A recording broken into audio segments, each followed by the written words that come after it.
What happens when a greedy banker robs a widow's last cent and mocks God? Don Ricardo thought he was untouchable until a silent stranger sat in the corner of the bank. One quiet look from this man began to crumble a financial empire. You won't believe how 15 pesos changed everything forever. Inside the rural bank of San Isidro, the air was freezing. It felt like the ice in a rich man's heart. Don Ricardo sat behind his heavy mahogany desk. He looked at Aling Elena with cold, sharp eyes. She was 68 years old and very thin. Her hands trembled as she reached into her pocket. She pulled out 15 pesos and 50 centavos. It was her last money for her heart medicine. Ricardo grabbed the coins with a cruel, loud laugh. "This is for the service fee," he shouted. The rich clients in the lobby looked away quickly. "In this bank, only money speaks," Ricardo sneered. "The world is about to see that God never forgets the poor. Believe in his divine justice? Please like and subscribe to our channel." He told her that even God gives no credit. He laughed at her faded, old flower print dress. Elena's eyes filled with hot and silent tears. She felt the weight of 40 years of work. Her husband, Mang Carding, was a humble town carpenter. They had served Barangay Esperanza with all their hearts. They shared their rice harvest during every big typhoon. For 30 years, Elena cleaned the local church daily. She arrived at 5 in the morning every single day. She prayed for the neighbors who now ignored her. Now, she stood alone and humiliated before the town. Suddenly, the busy bank grew strangely and deathly quiet. The loud hum of the machines seemed to fade. A man sat in the corner on a bench. He wore a simple white shirt and dusty sandals. His face was bronze from the Philippine sun. He held a plain glass of water in his hands. He did not look like a wealthy businessman, yet his presence made the armed guards stand still. The stranger looked directly into Don Ricardo's greedy soul. Ricardo felt a sudden chill down his spine. He tried to mock the man but felt breathless. Elena felt a strange warmth near her tired heart. The stranger offered her a small, very kind smile. The glass of water in his hand stayed still. It reflected the bright light of the morning sun. Then, the lights in the bank flickered once. A single yellow paper fell from Ricardo's desk. It landed right at the feet of the widow. It was a record Ricardo thought was gone forever. The stranger stood up and walked toward them. His footsteps sounded like a steady and rhythmic drum. The air in the room became surprisingly fresh. Have you ever felt God's eyes watching your struggle? Don Ricardo felt a sudden, sharp pain in his chest as the stranger approached. The yellow paper at Aling Elena's feet seemed to glow under the fluorescent lights. It was the original deed of trust from 1990, signed by Ricardo's own father. This document proved that the land was a permanent gift to Elena's family. It could never be used as collateral for any loan or debt. Ricardo's face turned from a healthy tan to a ghostly, sickly white. He had spent years hiding this truth in the deepest part of the archives. He thought he had destroyed every single copy during the last big flood. The stranger in the white shirt stopped exactly 3 steps away from the desk. He did not shout, he did not point fingers, and he did not threaten. He simply looked at the paper and then back at the trembling banker. "Truth is like the morning sun," the stranger said in a low, melodic voice. "You can try to hide it with clouds, but it will always rise." The banker tried to call his security guards, but his voice was a dry rasp. The guards stood like statues, their eyes fixed on the peaceful man. Elena picked up the paper, her fingers brushing the dust of 30 years. She realized that her husband's hard work was finally being recognized by heaven. The service fee Ricardo took was the final drop in a cup of greed. The stranger reached out and touched the edge of the mahogany desk. Suddenly, the computer screens behind the counter began to flicker and scroll. Rows of numbers and hidden accounts appeared for everyone in the lobby to see. The secret ledgers of the bank were being revealed by an invisible hand. Every centavo stolen from the poor was listed in bright, undeniable red.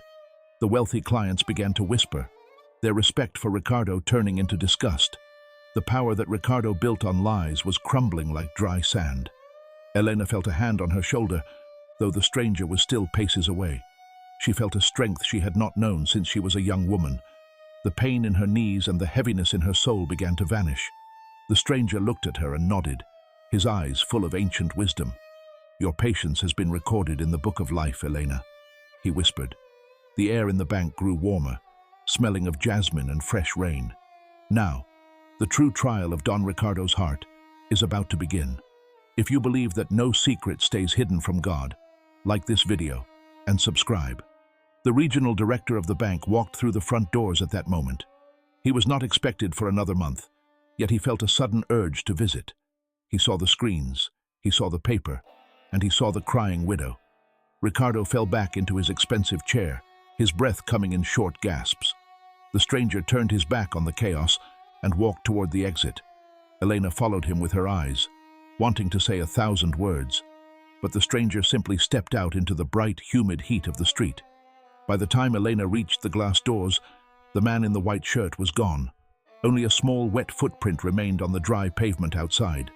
The banker's empire was falling, but Elena's heart was finally at peace. The lobby of the bank was now a place of heavy, suffocating silence. Don Ricardo tried to stand, but his legs felt like soft, melting wax. The regional director, a man named Mr. Santos, stepped closer to the desk.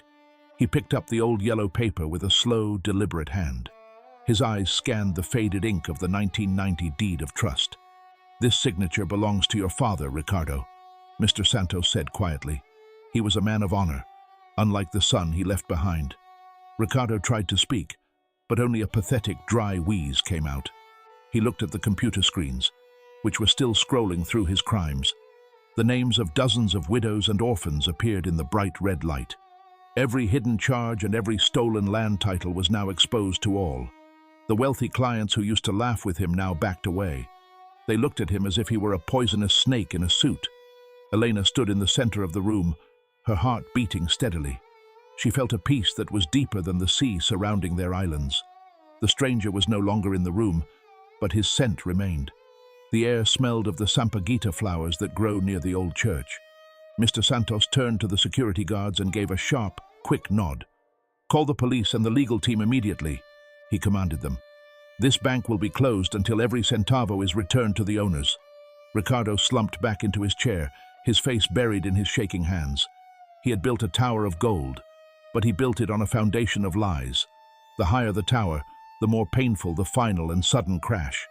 Elena looked at the 15 pesos and 50 centavos still on the desk. The coins seemed to shine with a light that was not from the lamps. They were small, but they carried the weight of her entire faithful life. She remembered Mang Carding's voice telling her that God never sleeps. She realized that the stranger was not just a man passing through town. He was the answer to every whisper she made in the dark of night. The director turned to Elena and held her rough, working hands. "Darling Elena, your home and your land are yours again," he said softly, "and the bank will pay for every year of suffering you endured." Elena did not feel a desire for revenge or a thirst for blood. She only felt a quiet gratitude that made her want to kneel and pray. The crowd in the lobby began to clap, a sound like rain on tin roofs, but Elena was looking at the door where the stranger had walked out. She knew that her life would never be the same after this day. The justice of man was happening, but the justice of God had won. Everything he hid in the dark has finally come into the blinding light.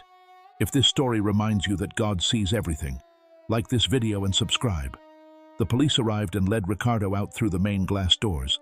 He was no longer the king of San Isidro, just a man in handcuffs. Elena walked out of the bank and felt the warm Philippine sun on her face.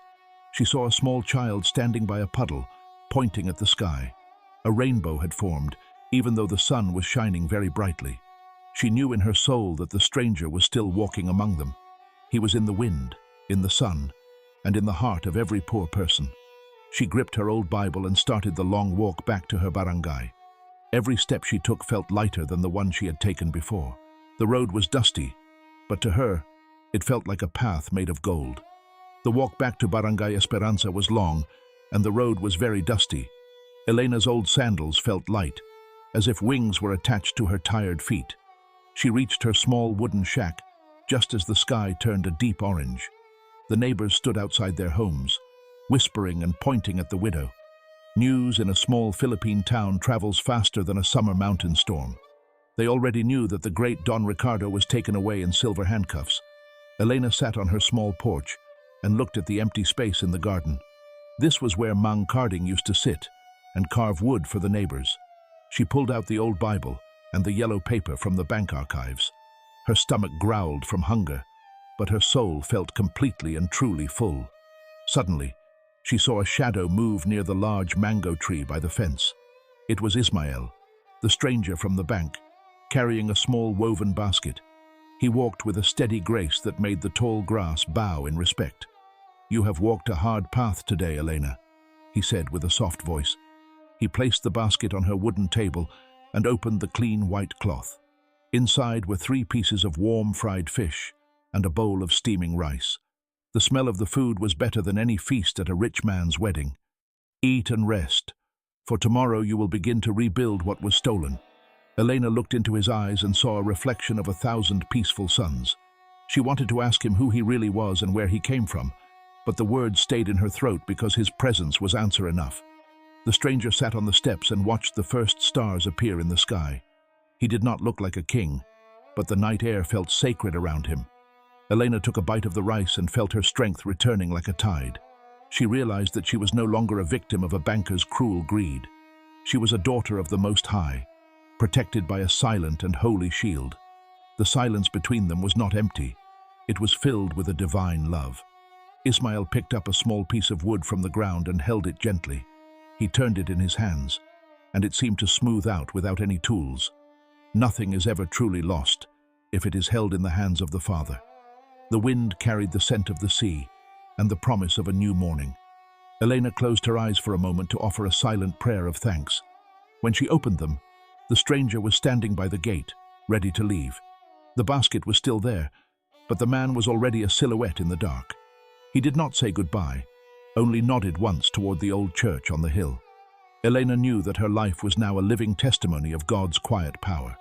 She felt the weight of her husband's old Bible and felt a deep, lasting peace. The darkness of the night could not hide the joy that was rising in her. The truth has set her free, and the chains of poverty were finally broken. If you believe that God provides for those who trust Him, like and subscribe. She went inside her shack and slept the deepest sleep of her entire life. The morning sun would bring many challenges, but she was no longer afraid. God had sent a stranger to fight her battle, and the victory was complete. The Munting Balo of San Isidro was now the wealthiest woman in the spirit.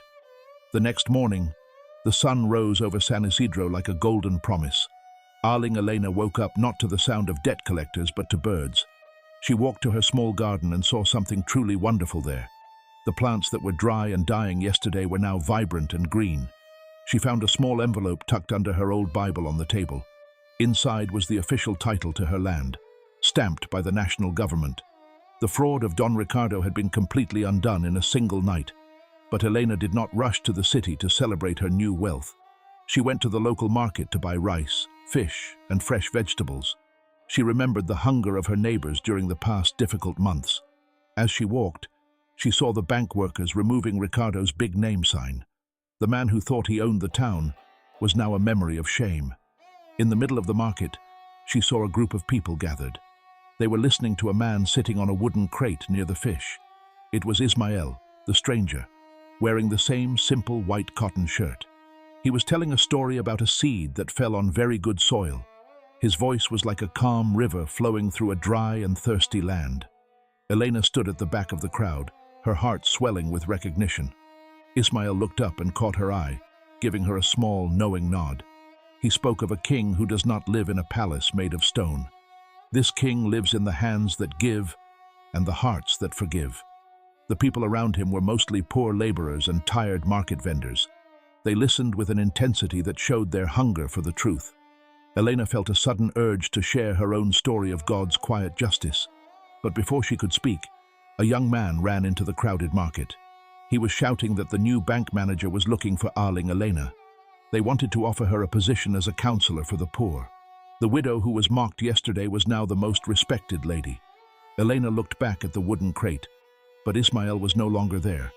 He had moved on as quietly as a soft breeze through the coconut trees.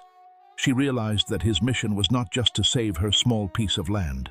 He came to remind the whole town that God is a witness to every act. Every tear shed in secret is a prayer that reaches the throne of grace. The stranger's presence was a shield that no banker could ever break. Elena took a deep breath and started to distribute the food she bought. She was no longer just a survivor. She was a vessel of God's blessing, The shadows of her past suffering were replaced by a brilliant, holy light. True power does not come from a bank account, but from a faithful soul. If you believe that God can turn your mourning into dancing, like and subscribe. She spent the rest of the day visiting the sick and the lonely elders. She told them that a stranger is walking among them, watching and caring. The town of San Isidro was changing, not by fire, but by a quiet peace. Elena knew that she would see Ismael again when the time was right. Until then, she would be his hands and his voice in her little barangay. God's credit is eternal, and his mercy is new every single morning. Months passed in San Isidro like a calm and holy prayer. The House of Hope was now standing where the old ruins once were.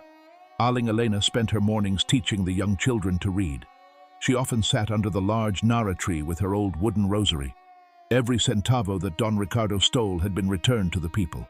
The banker himself was now serving a long sentence in the provincial city.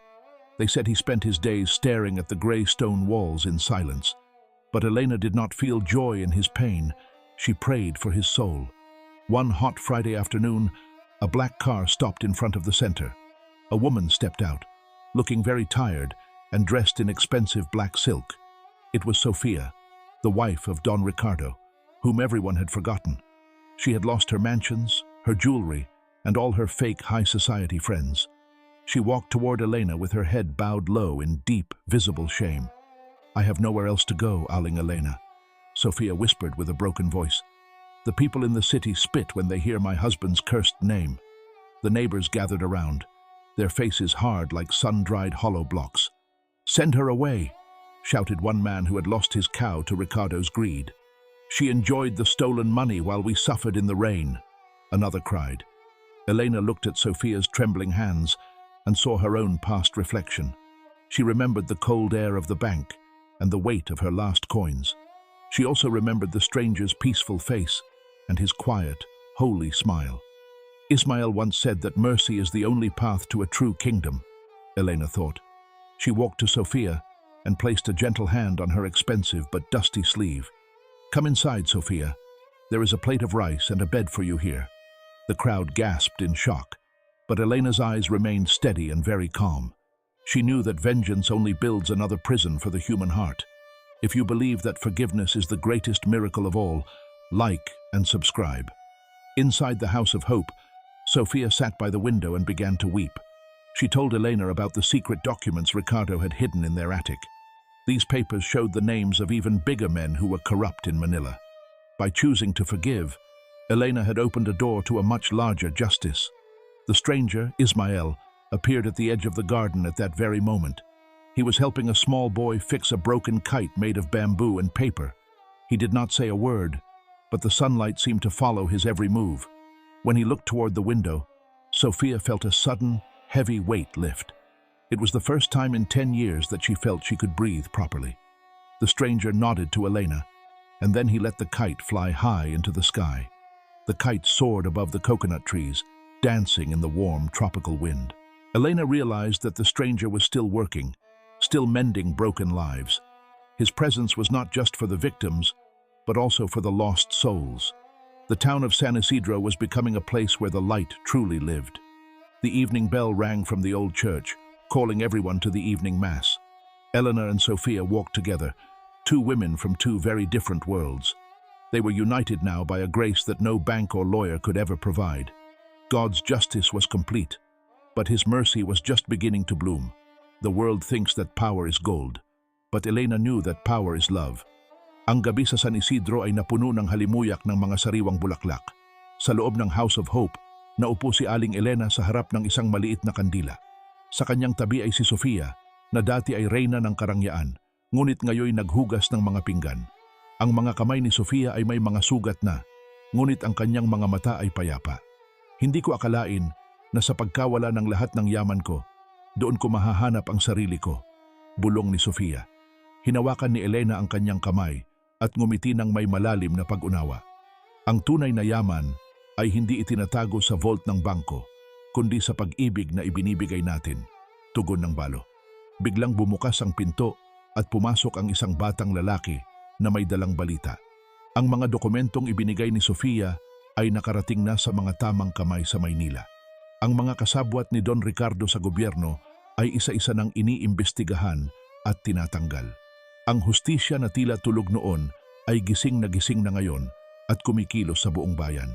Ngunit sa gitna ng tagumpay na ito, nanatiling mapagkumbaba ang puso ni Aling Elena.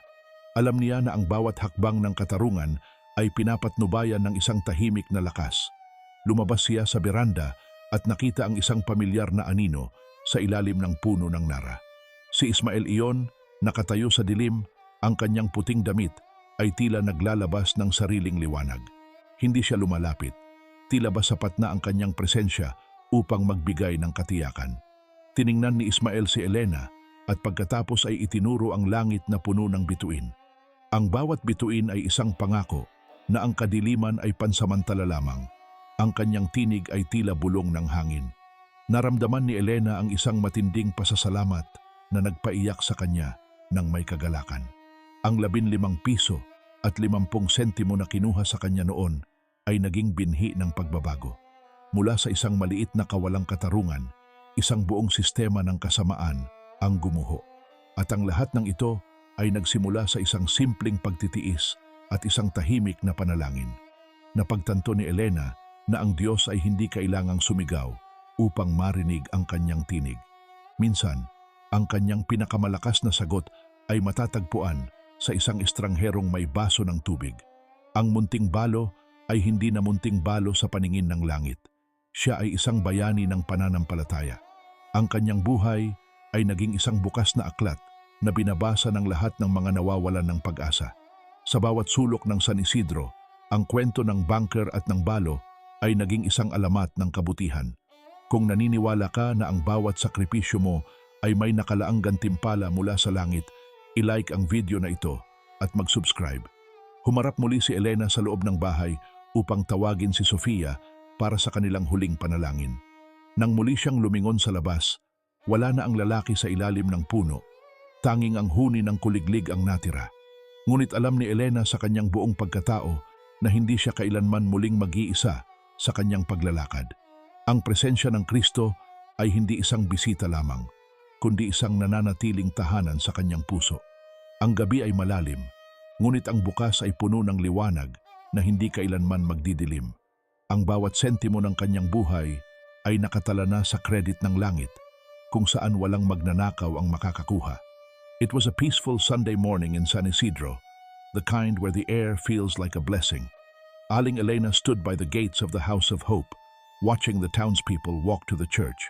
Sofia was by her side, wearing a simple cotton dress and holding a basket of fresh calamansi. The grand resort that Don Ricardo tried to build was now a school for the local children. The stolen land had become a place where dreams were planted and harvested with joy. Elena looked at the old Bible in her hands, its pages worn from years of constant prayer. She remembered the day she stood in the cold bank with only 15 pesos and 50 centavos. That small amount of money had vanished, but it was replaced by a treasure that never fades. A tall man in a white shirt walked down the dusty road, his shadow long and steady. He did not stop at the gate, but he paused for a second to look at the blooming garden. He touched a single leaf of the nara tree, and the tree seemed to whisper in recognition. Elena knew it was Ismael, the stranger who had walked into her darkest hour like a light. He turned his head slightly, and his eyes met Elena's for one last beautiful moment. There was no need for grand miracles or thunder from the heavens to prove his power. His presence was in the justice that returned, the hearts that healed, and the mercy that remained. Ismael continued his walk toward the mountains, his figure slowly merging with the golden sunlight. Elena realized that he was never truly gone. He was simply moving to where the next soul cried.